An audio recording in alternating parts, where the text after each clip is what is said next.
네, 안녕하세요. 7주차 1교시에서 주 요리에 사용되는 어패류, 주 요리에 사용되는 어패류를 한번 살펴보겠습니다. 주 요리에 사용되는 어패류는 생선의 구조로 보면 이제 어류, 연체동물, 갑각류 이렇게 세 가지로 나누는데, 생선이라고 하면 물속에서 살면서 헤엄을 치는 지느러미와 물속에서 호흡을 하기 위한 아가미를 가지고 있는 척추 동물을 말합니다. 일반적으로 해수어보다는 담수어의 종류가 적은 것으로 이제 알려져 있는데, 갑각류는 역시 물속에 생존하는 무척 추동물로서 단단한 몸체나 단백질과 석회질이 구성된 껍질로 몸을 보호하여 살아가고 있는데, 역시 해수와 담수 양쪽에 모두 자생을 하고 있습니다. 조리에 있어서 어패류가 중요한 위치를 점하고 있는 것은 최근 들어서 어패류의 수요가 급증하고 매우 대중화되었기 때문이겠죠.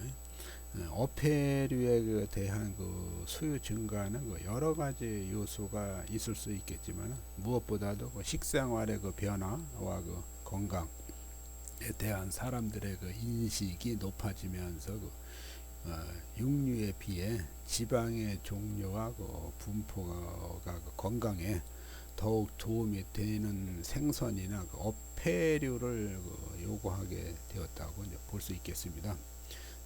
또한 육류에서는 느낄 수 없는 담백한 맛을 지니고 있으므로 소비자들의 어패류 요구는 앞으로 더욱 증가할 것으로 이제 전망이 됩니다. 그러므로 고객의 욕구를 충족시키기 위해서는 조리사들은 어패류에 대한 새로운 조리 기술과 영향적인 면을 계속적으로 연구 발전시켜야 되겠죠.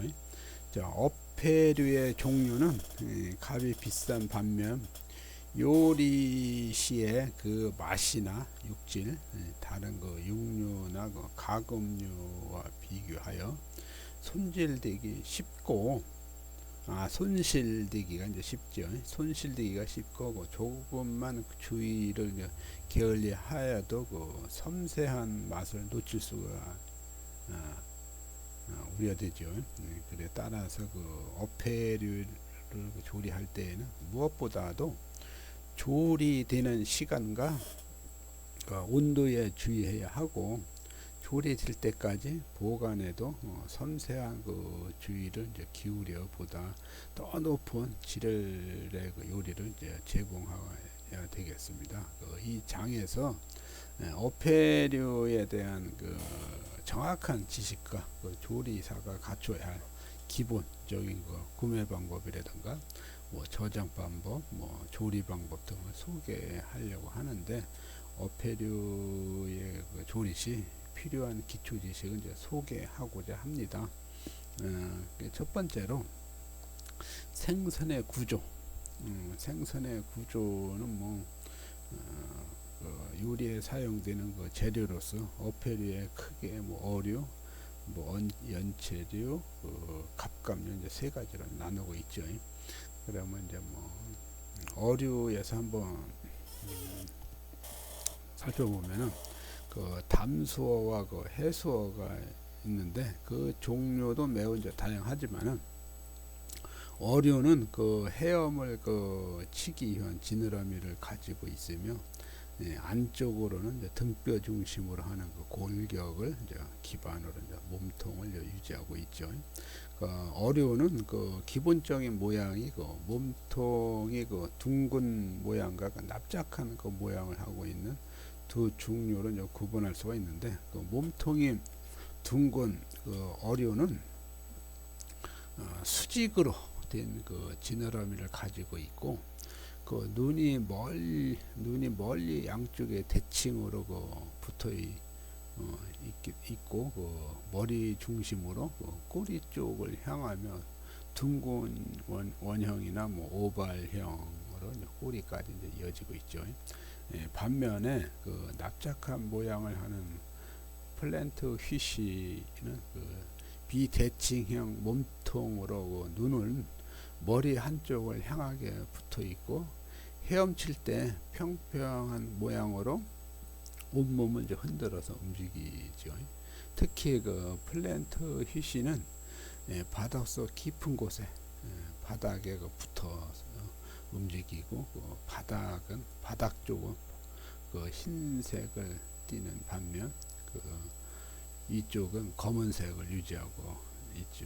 환경에 따라서 이제 자신의 색을 이제 변화시키기도 하지만은 그렇게 이제 그런 거 그렇게 변화시켜주고 하는 것이 이제 어류에 속하고 연체동물은 두 번째 연체동물이라는 것은 일정한 껍질을 유지하고 있는 갑각류하고 뚜렷한 모양을 지니지 않는 그 무척추 동물로 이제 구분되고 있죠.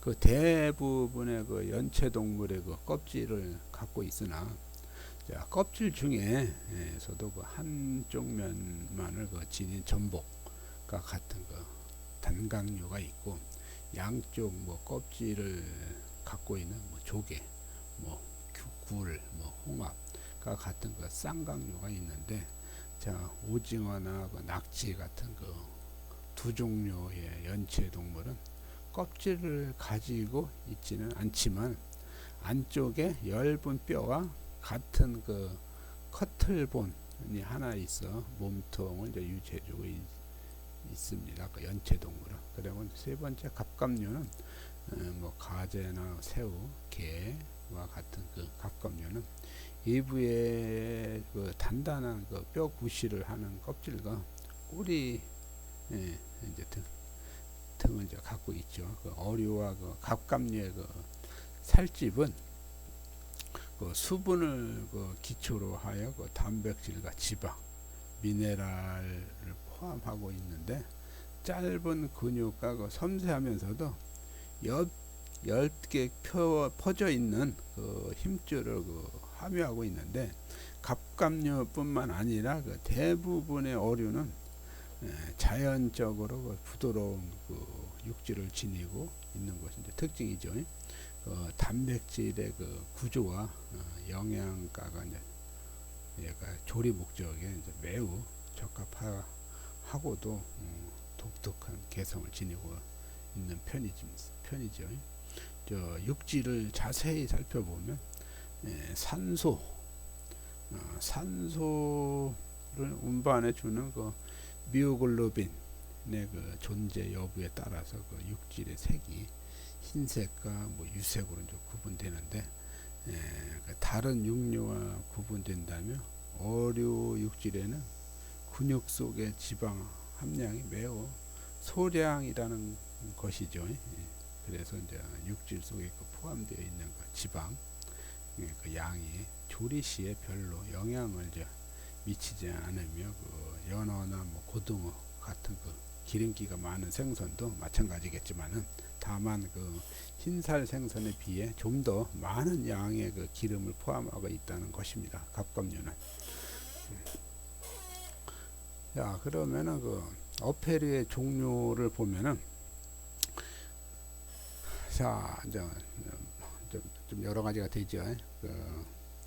그 농어류가 있고 농어류 뭐 농어류, 메기류, 뭐 대구류 뭐 여러 가지가 있는데 농어는 그 보통 서로 상관관계를 찾는 것이 다소 어려운 그 감은 있으나 그 잎의 뭐 크기나 뭐 작은 것과 큰 것 또는 뭐 눈의 색이 뭐 붉은 것과 뭐 검은 것 등으로 좀 구분을 띠는데 농어의 육질은 매우 부드럽고 그 기름기가 이제 적죠. 그리고 섬세한 맛을 지니고 있고 그리고 바다 농어로는 검은색 농어하고 줄무늬 농어가 이제 어획 양이 많기 때문에 요리에 흔히 이제 사용되고 있는 편입니다.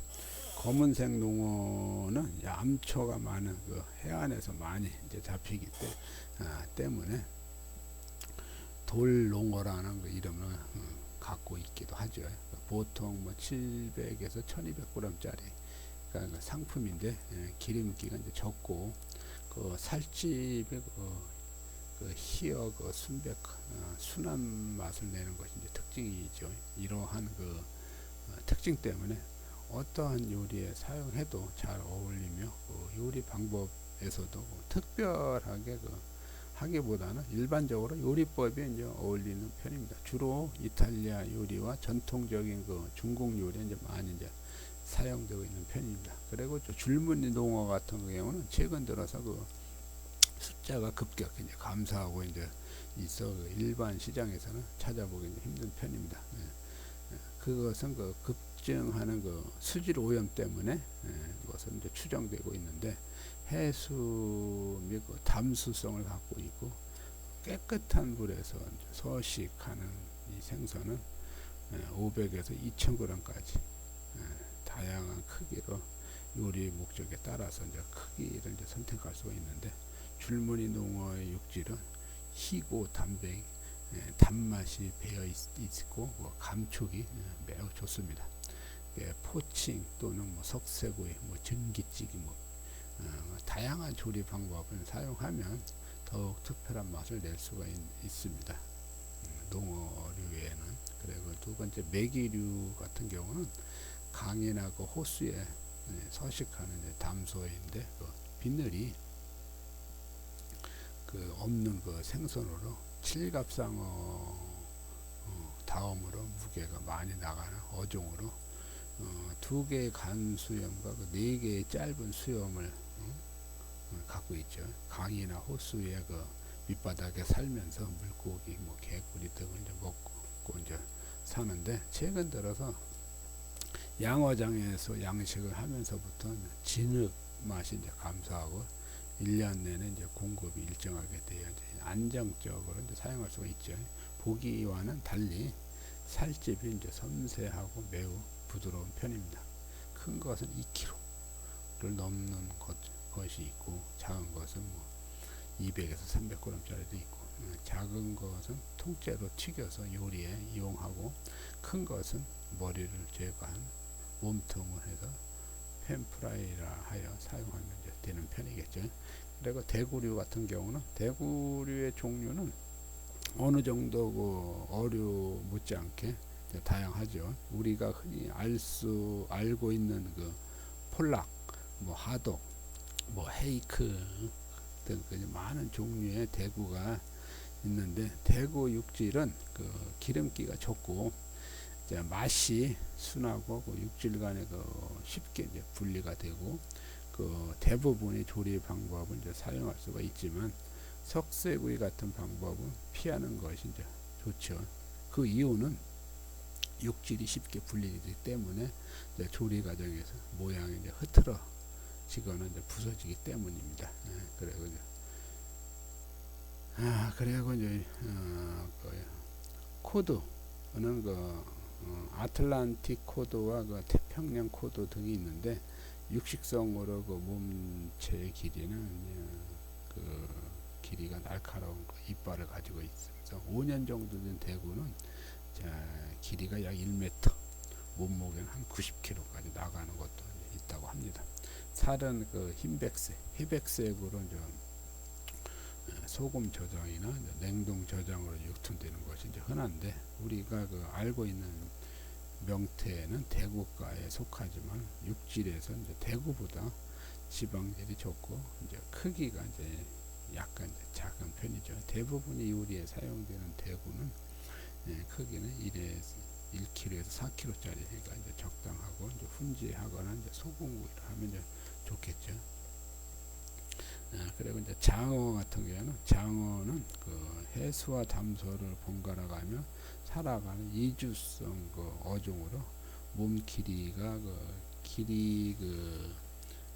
마치 그 바다뱀 같은 그 느낌을 주죠. 그래서 우리나라에서 횟감으로 많이 이제 사용하는 꼼장어와 그 장어는 서로 다른 과에 속하며 조리에서 큰 그 쓰임새도 이제 다르기도 하지만은 장어는 다른 생선에 비하여 지방 함유량이 매우 높은 편이죠. 그 육질이 이제 순하고 부드럽고 그 껍질이 이제 매우 이제 질김으로 조리 전에 껍질을 벗겨내고 찜을 하거나 뭐 굽기, 뭐 튀기, 뭐 히트 등을 사용하는데 장어 중에서도 새끼 장어는 이런 봄에 맛이 좋고 그 스페인에서는 올리브 오일과 그 매운 고추, 마늘을 이제 버무려서 팬에 구워서 요리하는 게 이제 유명합니다. 최근 들어서 훈제한 장어도 많이 보급되고 있으나 아직 우리에겐 익숙하지가 않은 편이죠. 그리고 청어는 그 은빛 나는 그 푸른색을 띠는 그 청어는 그 서양 요리에서 흔히 사용되고 있는 전통적인 그 생선 중에 하나입니다. 청어가 가지고 있는 그 독특한 맛 때문에 다른 그 생선과도 구별되는데 육질이 고등어와 비슷하나 향이 전혀 다르고 저지방 비율은 다른 생선보다 이제 풍부합니다.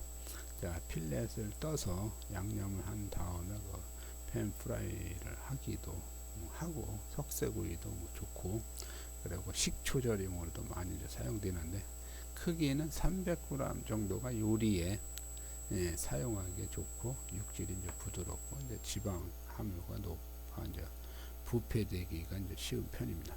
최근에는 저장 시설의 그 발달로 신선한 상태에서 요리에 사용하는 빈도가 늘어나고 훈제로도 자주 사용되는 편입니다. 청어 같은 경우는 그리고 정어리 같은 경우는 역시 청어와 마찬가지로 전통적인 서양 요리에서 흔히 볼 수 있는 생선 중에 하나입니다. 작은 크기에서 크기가 통조림으로 유통되는 것이 이제 일반적인데 정어리는 기름에 절여 쓰기도 하고 뭐 소스와 함께 포장되어서 즉석에서 먹을 수도 있도록 개발된 것이 이제 정어리라고 하죠. 이 작은 것은 튀김으로 큰 것은 훈제로 이용되고 있는 편입니다. 존도리는 피터 히시로 알려진 존도리는 노란색과 강채를 바라며 눈과 아가미가 이국적으로 이제 생겼죠. 육질이 희고 단단하여 사용하기가 용이하고 맛이 다른 생선과 이제 구별이 됩니다. 존도리의 모양은 우리나라의 쥐치와 비슷하나 크기나 살집에서 이제 구별이 됩니다. 필렛 전체를 석쇠구이 하거나 포칭 방법을 이용하면 더 좋고 최근 노르웨이 부근에서 어획량이 이제 늘고 있다고 하고 수요량도 이제 늘어나고 있는 편이고 존도리의 뼈는 국물에 내어 부야베스를 이제 사용하면 더욱 좋은 편이죠. 자, 그래 고등어류는 그 삼치나 고등어와 같이 이제 등이 푸르고 이제 살점이 이제 깊은 어류로 맥컬런은 스페인 니시 맥컬런이라고 이제 참치만큼이나 세계적으로 유명합니다. 고등어류의 살집은 흰살 생선보다는 지방질이 많아 쉽게 부패할 우려가 있는 반면 맛은 비교가 안 될 정도로 좋습니다. 껍질은 얇으나 껍질을 싸고 있는 회색 또는 핑크색 육질에는 독특한 맛을 지니고 있고 전체적인 살결은 부드럽고 굽게 되면 비교적 단단해집니다. 맥컬러든 석쇠구이와 철판구이, 오븐구이, 건식열을 이용한 조리에 적당합니다. 우리나라에서는 복합 열인 조림에도 많이 사용되고 있으나 서양 요리에서는 훈제를 비롯한 구이조리가 이제 주를 이루고 있는 편입니다. 서양에서는. 그래서 이제 아구류 같은 경우는 잉글러피쉬 낚시꾼 알려진 그 생선에는 여러 개의 그 이빨과 그 머리가 매우 큰 것이 특징이죠. 전반적으로 그 모양이나 꼬리가 험상궂게 이제 생겨 보이는 하얗고 쉽게 접근하기 힘들까 보이나 육질면에서 있어서 매우 연하고 부드러운 것이 또 하나의 이 생선의 특징이죠. 이 생선의 육질은 매우 민감하여 그 시장에서 도달하기 전에 부패되는 경우가 많아 가능한 한 이른 아침에 구입하는 것이 좋고요. 이 생선은 머리 부분이 크고 몸통이 작아 이용 가능한 부분이 별로 없습니다. 그렇지만 그 껍질을 벗겨낸 그 살점은 증기찌개 또는 튀김, 구이용으로 이제 사용할 수가 있고 슈튜와 그 수프 생선에도 좋은 재료가 될 수가 있습니다.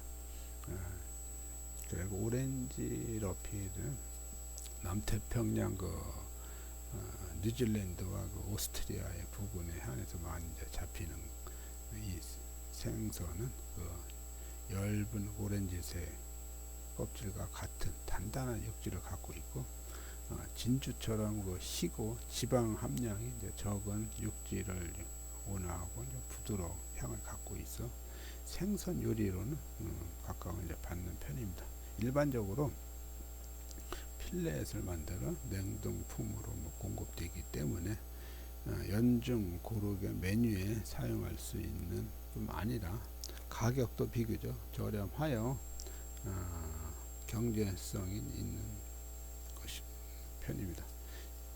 그리고 도미 같은 경우는 도미의 종류는 매우 이제 다양하고 이제 구수도 많죠. 모양이나 육질이 비슷한 것도 있겠지만 무엇보다도 색에 있어서 붉은색과 검은색 부분하여 레드 스네퍼와 태평양 스네퍼 등으로 구분하는데 붉은 도미의 레드 스네퍼는 엷은 핑크색이 이제 지방이 적은 육질을 갖고 있으나 조리하면 흰색으로 이제 변하는데 살 결 구조가 분리되기 쉽게 되어 있고 순한 단맛을 내는 향을 이제 지니고 있습니다. 필요에 따라서 조금씩은 다르지만 통째로 유통되기도 하고 필렛을 떠서 냉동 포장 상태로 유통되기도 하는데 마리당 크기는 2kg가 넘는 것도 있지만 요리에 사용하기에 0.5kg에서 1kg짜리가 적당합니다. 도미의 뼈는 스톡을 생산하기 위한 재료는 제격이죠. 그래서 송어는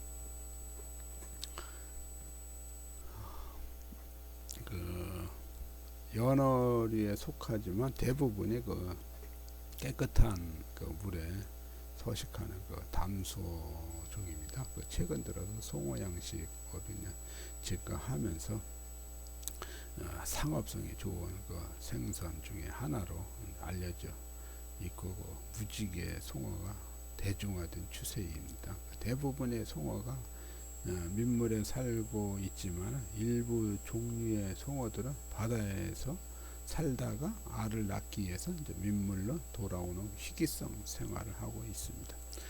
송어의 육질은 비교적 기름기가 적당하게 포함되어 있고 부드러운 살결이 특징이고 맛과 감촉이 매우 섬세하고 소스를 강하게 할 경우 맛이 이제 나타나지 않는 경우가 있습니다. 종류에 따라서 이제 조금씩 다른 육질 색으로 흰색과 연한 핑크 등의 때에 따라서 오렌지색을 띠기도 하는데 호수에서 서식하는 송어는 일반 송어에 비하여 높은 지방질을 포함하고 육질을 지니고 있죠. 경제성 때문에 양식에는 대중화되어 있지는 못하고 있지만 다만 송어는 팬프라이, 뭐 훈제, 증기 등 어떠한 조리 방법을 이용해도 좋은 그 요리를 생산할 수가 있는 재료는 이제 틀림없죠. 자, 송어가 지금 양식도 재배가 이제 성공이 돼 있죠, 현재는. 그리고 참치.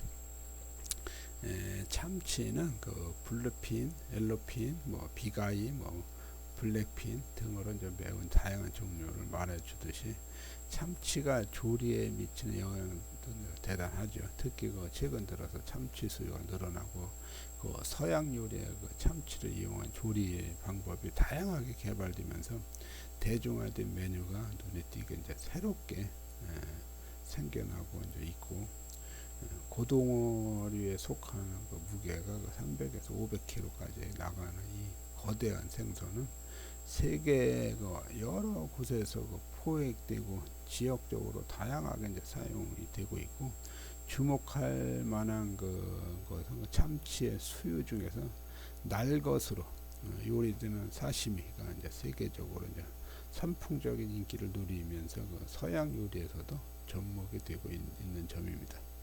그러니까 참치는 그 전형적인 붉은색 뭐 육질을 가진 뭐 생선 중에 하나로, 사시미에는 그 블루핀 참치가 주로 사용되고, 통조림으로는 가공되어 유통되는 것은 옐로핀 참치가 그 주를 이루고 있습니다. 참치는 그 태평양에서 포획되는 그 즉시 급속 냉동으로 그 육질이 신선하게 보존되는데, 대부분의 참치가 냉동된 상태로 유통이 되고 있죠.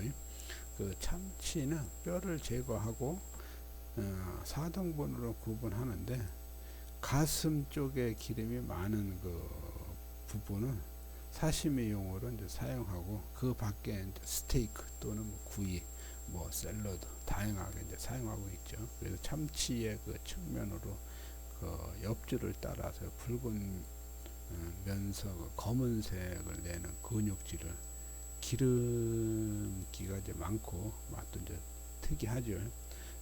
그래서 이 부분을 이제 제거하고 사용하는 게 좋고, 참치 육질은 단백질이 다양 함유되어 있어 바다 쇠고기라는 그 별명을 지니고 있을 정도이며, 그 맛은 순하고 조리했을 때 육질이 이제 단단해지는 성질이 있으나 그 결이 뚜렷하게 이제 나타나고 있고, 참치 고기는 석쇠구이, 뭐 철판구이를 할 때 이제 오일이나 뭐 양념을 충분히 해주면 육질이 건조해지는 것을 이제 막을 수가 있겠습니다.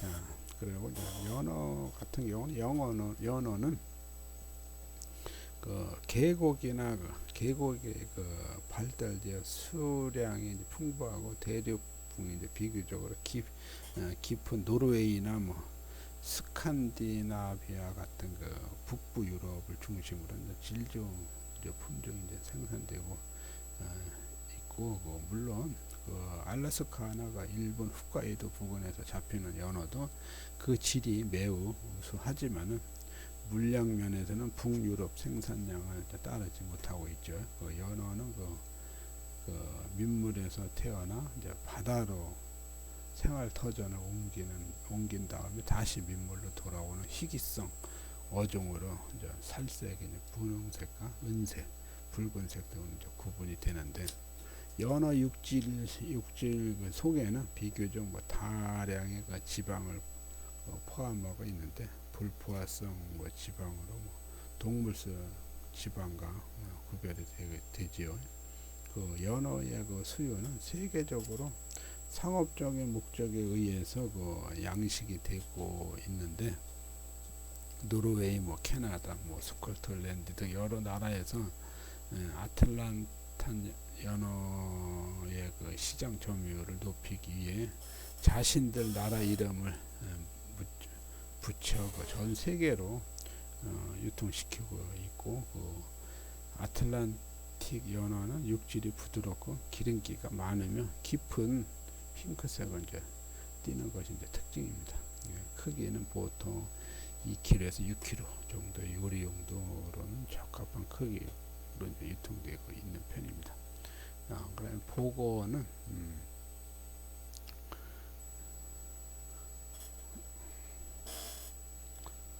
자, 보고에는 그 잡힐 때 그 모양이 풍선처럼 보이므로 그 이름이 그 펌퍼로 불리우기도 하는데, 자신의 크기를 커 보이게 함으로써 위협을 주기 위한 모양을 하는 거죠. 그 보고 요리에 그 주의할 점은 보고가 지니고 있는 독성이 이제 치명적이라는 것입니다. 자, 보고는 그 남류성 어종으로 미주나 그 남류 그 펀드랜드에서 이제 잡히는 보고가 일본산 보고보다 독성이 비교적 약한 편입니다. 자, 보고를 그 서양 요리로 조리할 때에는 머리를 잘라낸 다음에 껍질을 벗기고 작은 경우 뼈를 포함한 채로 튀김이나 팬프라이를 할 수가 있고, 보고의 껍질을 벗길 때에는 가시에 찔릴 염려가 있으므로 솜 보호용 장갑을 착용하고 작업하는 것이 이제 바람직합니다. 자, 이렇게 이거 이해도 이렇게 이제 많지만은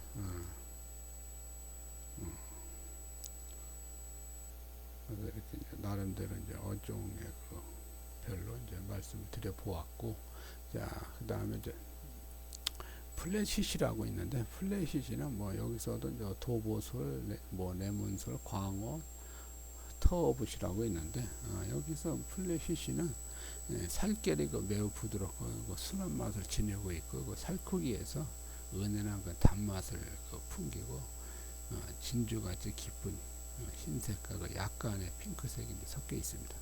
그 상품화되고 있는 그 대부분이 필렛을 뜬 다음 냉동 보관 상태로 유통되고 있는데, 육질이 이제 다른 그 라운드 피쉬에 비하여 부드럽고, 필렛의 그 두께가 이제 얇아 공기 접촉에 의해 마르기 쉽고 부패가 빨리 오기 때문에 그 저장과 그 조리 과정에서도 보다 더 세심하게 주의가 요구되는 것으로 보입니다.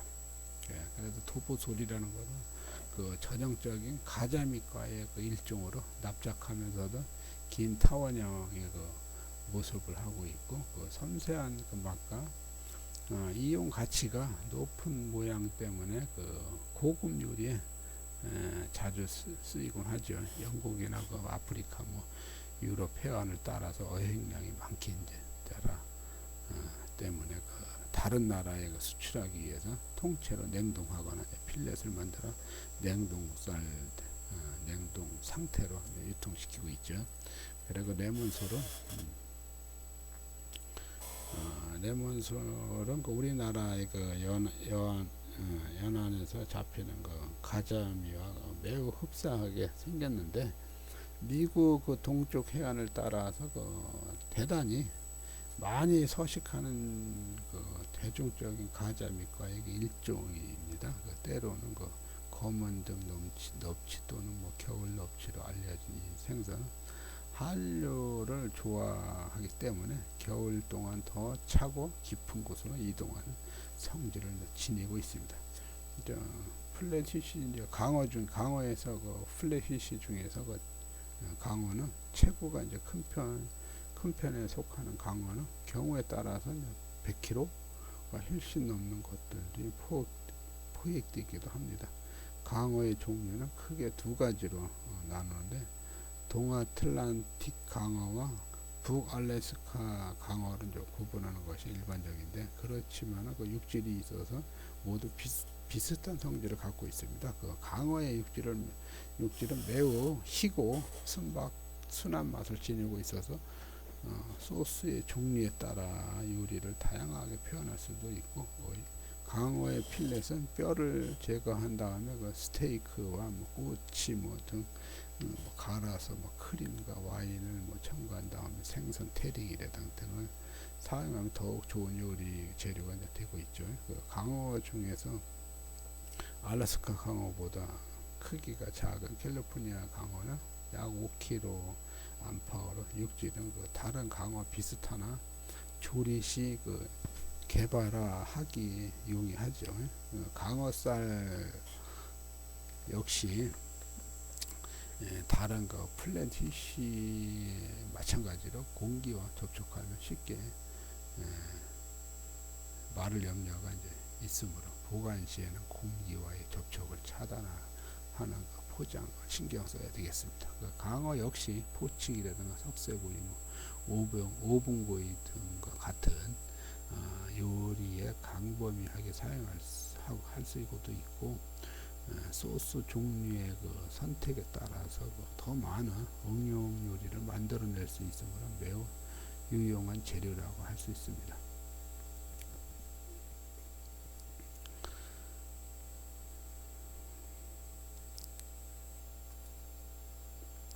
여기서 이제 연체류를 한번 보면 연체류에는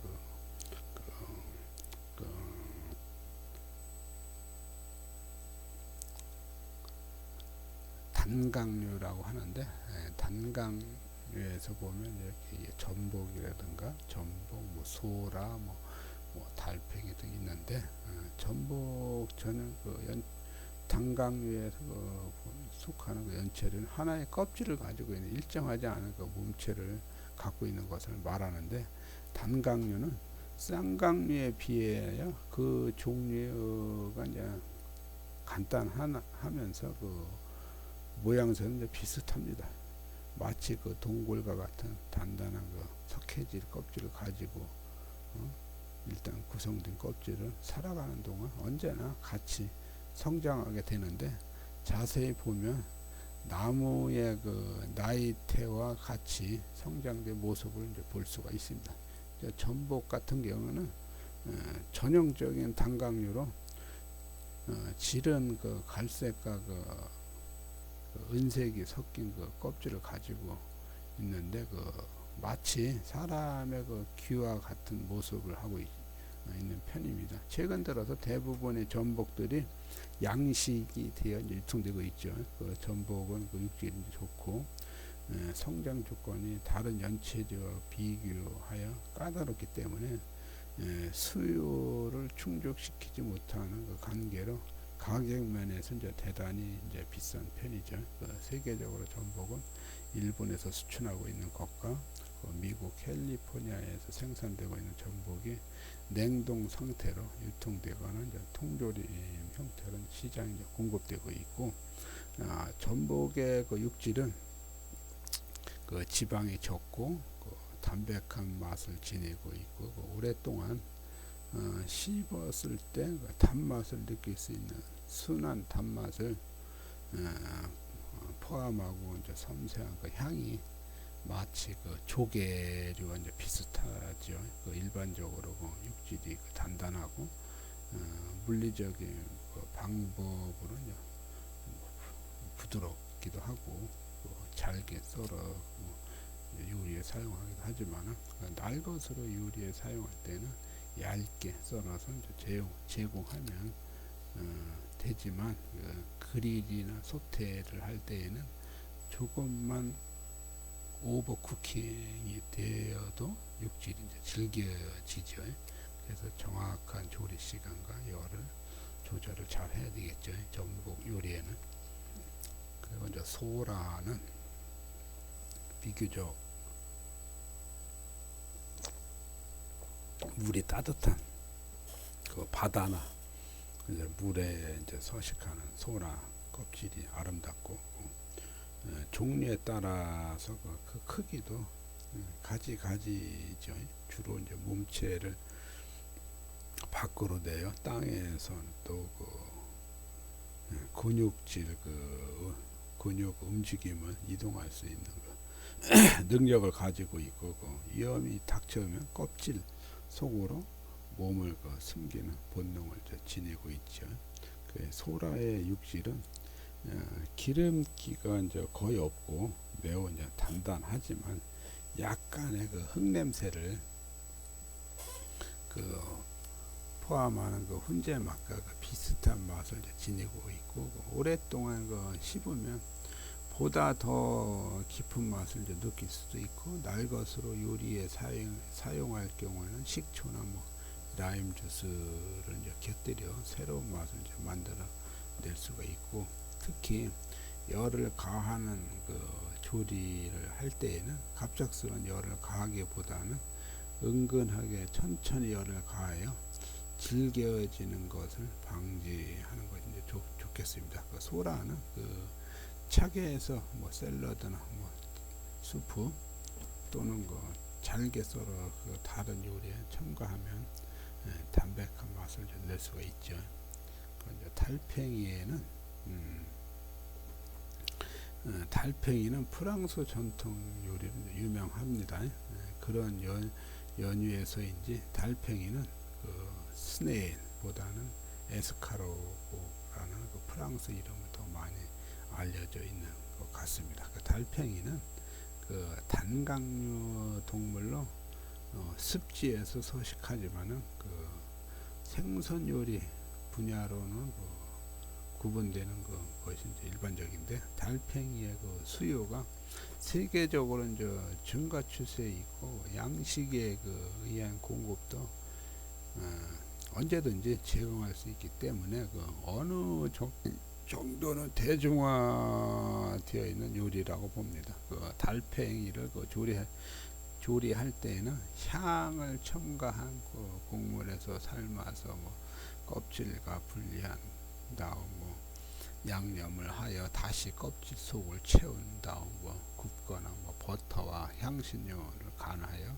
제공하는 것이 이제 보편화되어 있고, 달팽이의 그 유통기간을 늘리기 위해서 그 통조림을 만들어서 공급하기도 이제 하는데, 통조림은 그 다른 그 특별한 양념을 하기보다는 소금과 물만을 이용하여 익힌 것으로 소스나 다른 양념을 사용함으로써 맛에 대한 변화를 이제 폭넓게 낼 수가 있죠.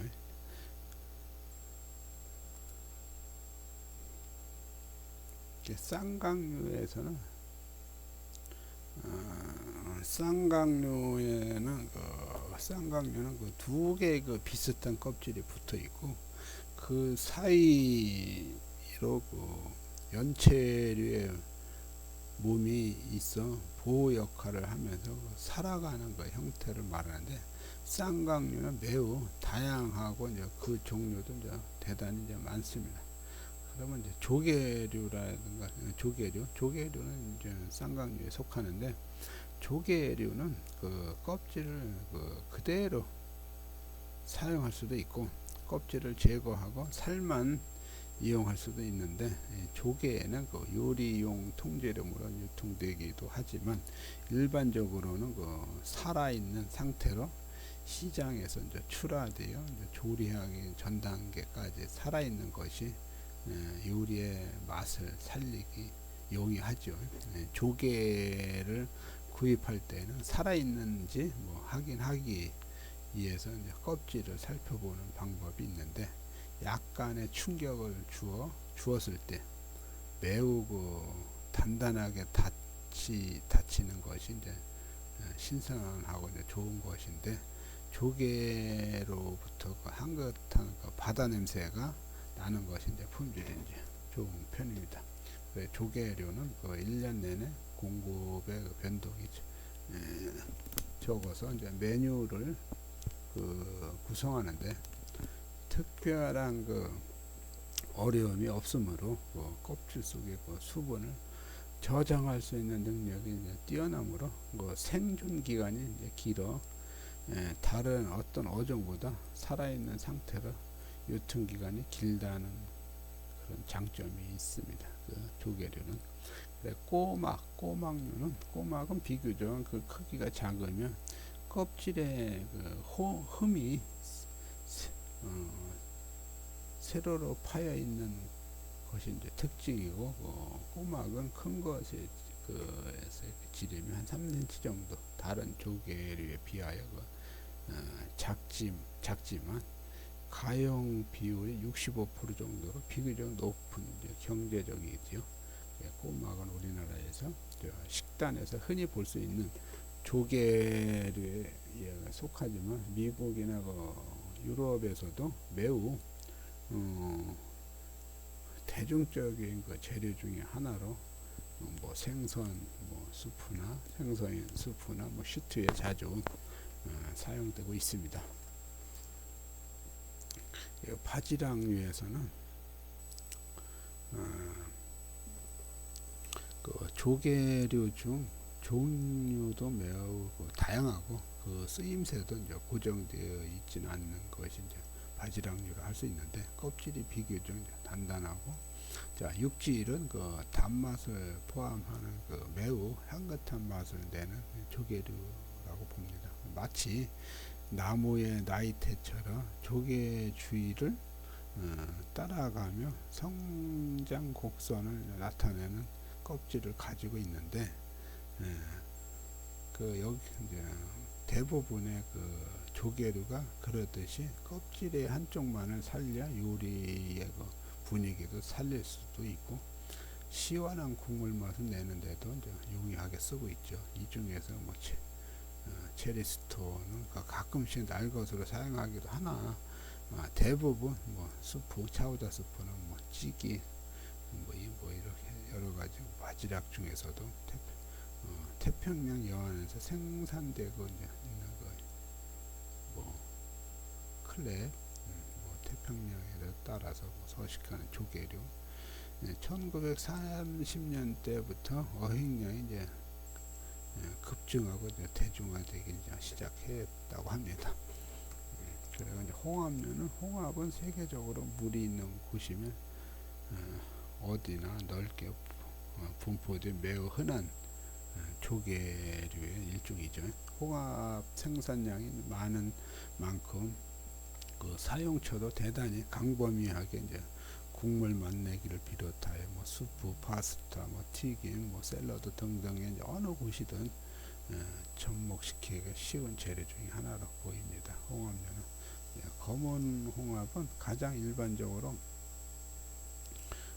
홍합으로 바닷가 물이 있는 곳이면 어디든지 자생하는 그 생명력이 매우 강한 특징을 지니고 있습니다. 그 육질에는 그 약간의 그 근육질이 이제 포함되어 껍질을 연결해 주며 그 은근한 그 향을 지니고 있고, 약간 깊은 그 오렌지색을 내는 그 육질을 양식되어지는 그 홍합에서 흔하게 그 나타나고 있는 야생에서 그 성장한 홍합에 그 비하여 살집이 이제 깊은 편입니다.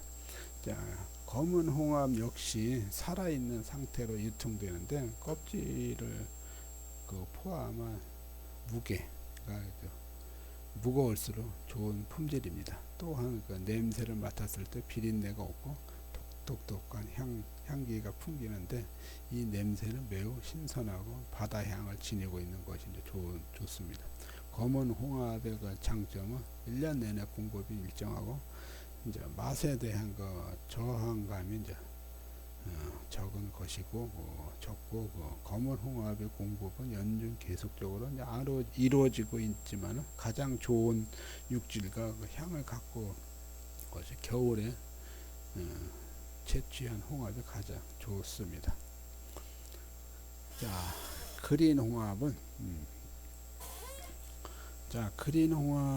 그 생김새는 그 검은 홍합과 같으나 색깔에 있어서 연한 녹색을 지니고 있고, 껍질 주위에 그 강체가 나죠. 현재 뉴질랜드 해안을 따라서 풍부하게 자생하고 있고, 그 살집이 검은 홍합에 비해서 대단히 알차고 큰 편이고, 육질은 검은 홍합에 비하여 좀 더 단단하고 진한 오렌지색과 그 흰색 두 가지를 뚜렷하게 구분하고 있는데, 맛에 있어서 검은 홍합에 뒤진다고 볼 수 있지만, 전반적으로 요리를 하기에 매우 경계적이죠.